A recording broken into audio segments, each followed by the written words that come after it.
Attitude is altitude. Imagine having no arms to stretch in the morning, to help you scratch that itch, to allow you to wrap your arms around your loved ones. Imagine having no legs to kick pebbles down the street, to walk or run, to bicycle or skateboard, or get you from point A to point B. Then imagine both at once, which is what Nick Vujicic has faced his whole life.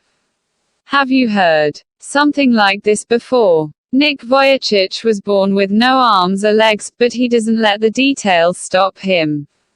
The brave 26-year-old, who is mainly torso, plays football and golf, swims, and surfs, despite having no limbs. Nick has a small foot on his left hip which helps him balance and enables him to kick. He uses his one foot to type, write with a pen and pick things up between his toes. I call it my chicken drumstick, joked Nick, who was born in Melbourne, Australia, but now lives in Los Angeles. I'd be lost without it. Water sports aren't Nick's only thing. He also plays golf with a club tucked under his chin, and is a huge fan of the English Premier League. His parents decided not to send him to a special school, a decision he said was very hard for him, but which may have been the best decision they could have made for him. When Nick was born, his father was so shocked that he left the hospital room to vomit. His distraught mother couldn't bring herself to hold him until he was 4 months old. His disability came without any medical explanation, a rare occurrence called phocomelia, and Nick and his parents spent many years asking why this cruel trick would happen to them. My mother was a nurse and she did everything right during pregnancy, but she still blamed herself, he said. It was so hard for them, but right from the start they did the best to make me independent. My dad put me in the water at 18 months and gave the courage to learn how to swim. I also got really into football and skateboarding. I totally love the English Premier League. Nick's father was a computer programmer and accountant, and he taught his little son how to type with his toe at just 6 years old. His mum invented a special plastic device that meant he could hold a pen and pencil. Despite the risk of bullying, his parents insisted Nick attended mainstream school. It was the best decision they could have made for me, adds Nick, who later achieved a degree in financial planning and real estate. It was very hard, but it gave me independence. Nick, who was teased and bullied, had an electric wheelchair for mobility, and a team of carers to help him. I was deeply depressed when I was 8 years old, he said. I went to my mum crying and told her I wanted to kill myself. I felt cold and bitter. I hated God for doing this to me and was terrified of what would happen when my parents weren't there to look after me.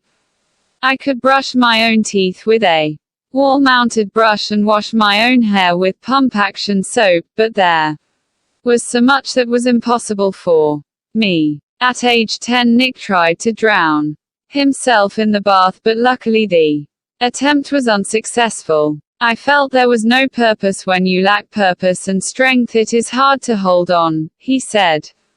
But with the help of his religion, friends and family, Nick managed to pull through to become an international symbol of triumph over adversity. When I was 13, I read a newspaper article about a disabled man who had managed to achieve great things and help others, said Nick. I realized why God had made us like this, to give hope to others.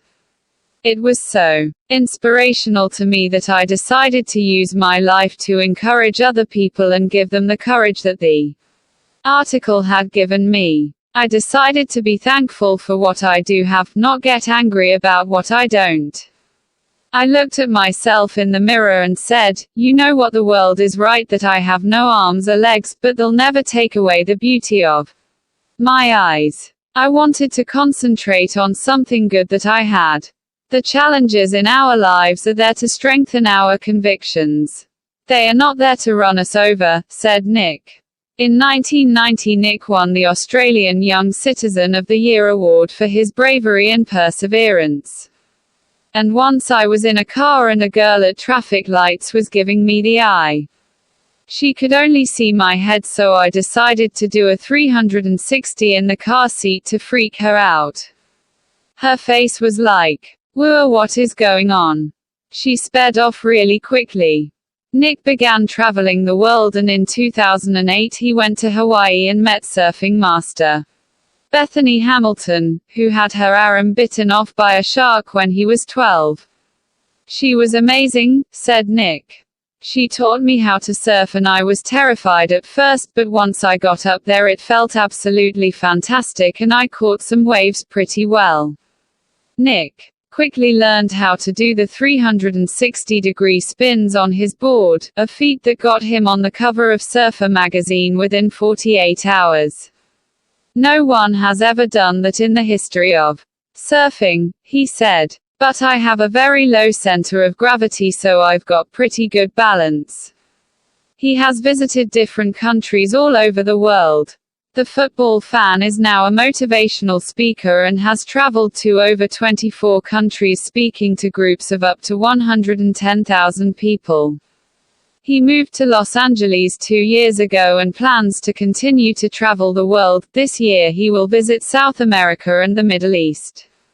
"If I fail, I try again, and again, and again." If you fail, are you going to try again? The human spirit can handle much worse than we realize. It matters how you are going to finish. Are you going to finish strong? Said Nick, "I tell people to keep on getting up when they fall and to always love themselves," he said. "If I can encourage just one person, then my job in this life is done." Daily Mail.